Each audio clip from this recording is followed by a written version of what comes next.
Hey there, welcome to Bandit's Keep. I'm Daniel, and today we're going to talk about Gygaxing your dungeon. This actually comes from a couple of different thoughts that I had, and I was actually recording another video today.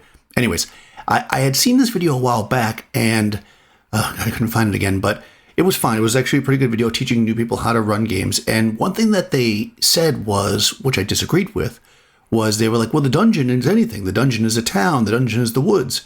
And I understand what they mean by that. When you think of the dungeon, you think of it like an adventure site, maybe. But when we make the dungeon generic, we take away what really is, in my opinion, the dungeon. The dungeon is the underworld. The dungeon is the unknown. The dungeon is weird and interesting. The dungeon is deadly. The dungeon is a dungeon, right? And this is the dungeon that was, in my opinion, the original dungeon. Now, I never played original Dungeons & Dragons when it was the only game in town, right? But I play it now, and I've been playing it a lot. And I think that I'm finding there are a lot of things in OD&D, as we call it, that are different than you might think, especially if you're playing offshoot games from the OSR. But first, I want to start with dungeons. There's been a lot of talk. Questing Beast, Ben over there, and Professor Dungeon Master have both done videos recently about Gygax's campaigns and Gygax's rules. And I thought, I'm going to do Gygax's dungeon because I think the dungeon is really interesting. Now, to set the stage, I'm going to do a little bit of reading here from Original Dungeons & Dragons. This is the third book. When you buy the box, if you're unaware of, when D&D first was created, there was a box, and there was 3 little books in there. They were originally had brown covers, so they're often called the Little Brown Books. Mine happen to have white covers because they're from the re-release that Wizards of the Coast did. But they're, they cleaned them up a little bit. They're basically the exact same text. And I just want to read the part about dungeons because I think it's really interesting. In beginning a dungeon, it is advisable to construct at least 3 levels at once, noting where stairs, trapdoors, and chimneys and slanting passages come out on lower levels, as well as the mouths of chutes and teleportation terminals. In doing the lowest level of such a set, it also necessary to leave space for various methods of egress to still lower levels. A good dungeon will have no less than a dozen levels down with offshoot levels in addition and new levels under construction so that players will never grow tired of it. There is no real limit to the number of levels, nor is there any restriction on their size, other than the size of the graph paper. Greyhawk Castle, for example, has over a dozen levels in succession downwards, more than that number branching from these, and no less than 2 new levels under construction at any given time. These levels contain such things as a museum from another age, an underground lake, a series of caverns filled with giant fungi, a bowling alley for 20-foot-high giants, an arena of evil crypts, and so on. Okay. Forgetting about the make 3 levels at a time, although that is good advice. Bowling alley for giants, new levels being constructed at all times, dozens of chutes and slanting passages. This seems a little different than the 5-room linear type dungeons that it seems like a lot of people have been developing since. OD&D, because it was centered around early on the dungeon was interesting. The dungeon was changing. This idea of like, well, what was it originally built for and why are these here and that should all make sense. No, none of that exists. It's weird. It's freaky. It's the underworld. New levels are being created. Why? Who knows? Why is there a lake underground? Why are there dragons on this 13th level down in a dungeon? That doesn't make sense. It's not supposed to make sense. It's supposed to be fun and exciting for the players. When you're making your dungeons and you want to Gygax them, as I'm going to call it, make them challenging. Make them interesting. Make them different. Look outside the rules. Don't follow procedure of exactly what should make sense.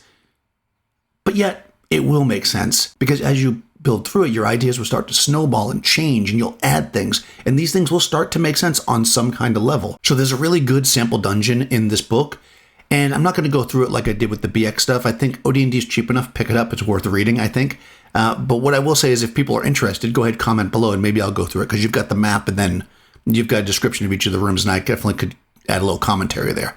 But let's just talk about some other stuff. Okay, tricks and traps. Besides those already indicated on the sample level, there are a number of other easy added tricks and traps. The fear of, quote, death, its risks each time, is one of the most stimulating parts of the game.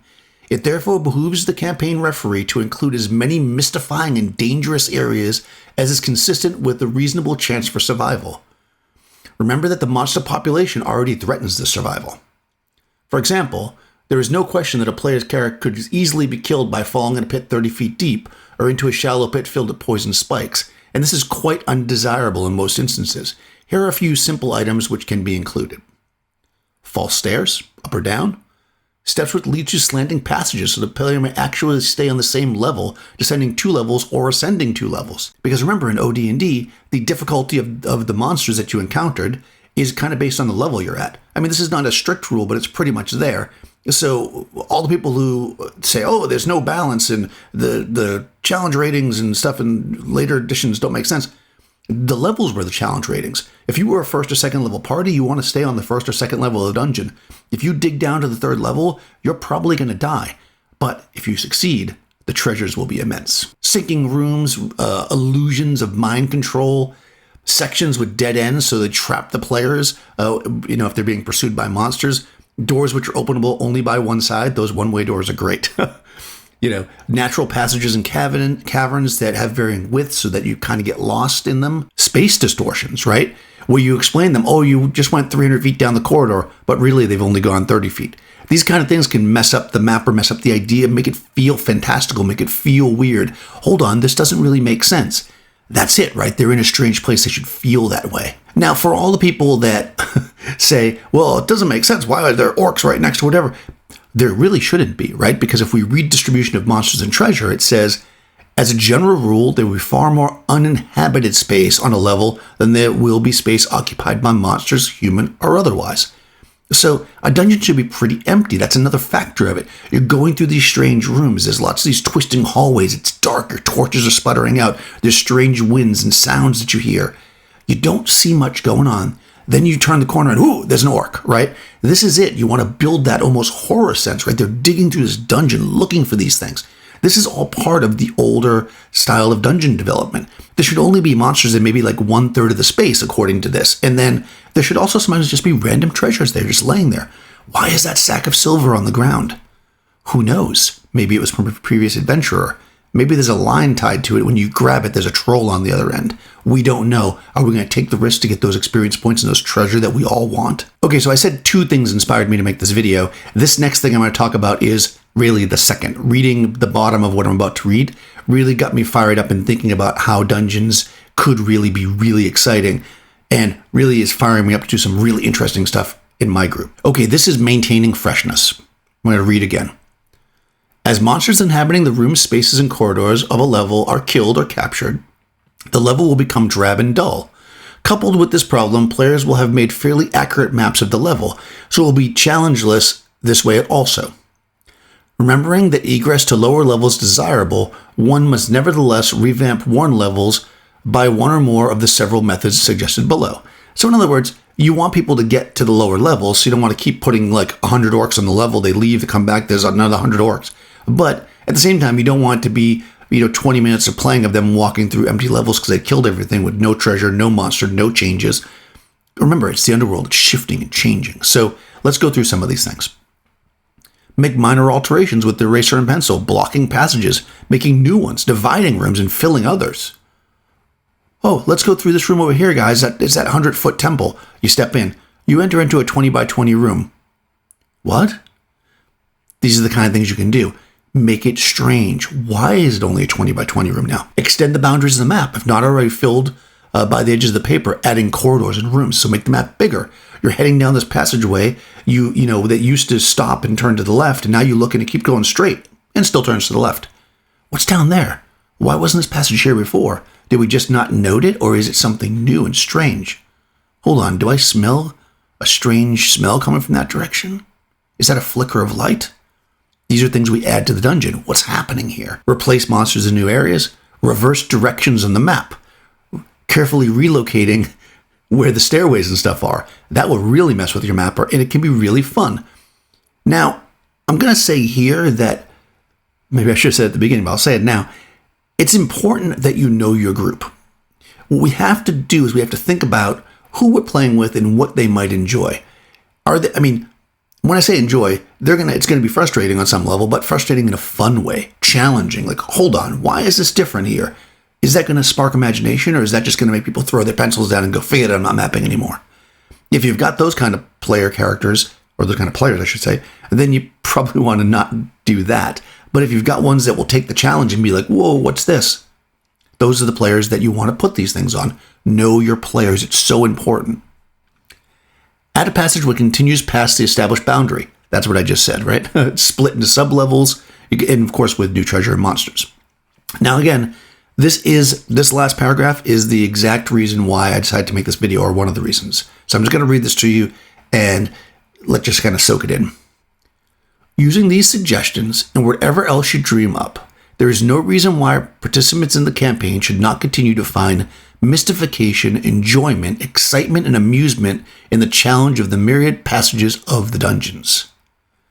All these things are meant to add enjoyment and fun and excitement to your table. It's not meant to come down on the players hard. It's not meant to feel like you're superior to them or make them feel bad because they're losing or whatever else people might think that kind of style of play might bring.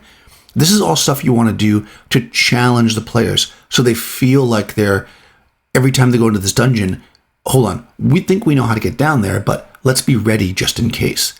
This is what makes this kind of dungeon really fun. A lot of times dungeons like this with a lot of strangeness are called funhouse dungeons. They don't kind of make sense. I think, though, you can have a dungeon with a lot of weird things and have it make sense and have its own internal logic if you follow a couple other little things here. If you notice, when he talked about a lot of the weird, just like the giants bowling and the lake and stuff, they were on different levels. As long as each level of the dungeon has kind of a theme or is somewhat consistent, that level will feel okay. And I think that works really well. Make sure, too, that you're taking the temperature of your players all the time and making sure that they are enjoying it. If it's clear that they're just like getting frustrated with a certain thing, then tone down on that part. If it's clear that they like another thing, rev up that part, right? We want to keep the challenge, keep the fun going for all the players at the table all the time. This isn't about us being super clever and, I made all kinds of cool stuff. It's about making stuff that is going to make your table, your friends, have a great time, because that's what the game's about. All right, well, I hope that was interesting for you guys. Let me know in the comments below if you do any of these things, if you've ever played Original Dungeons and Dragons, if you're interested in doing it now. Would you like to see a video where I talk more about that exact dungeon? Would you like to see a dungeon made with this kind of strangeness? Let me know in the comments below. Also, share the video around if you like what you see here. Subscribe, ring the bell so you get notifications, and I'll see you next time.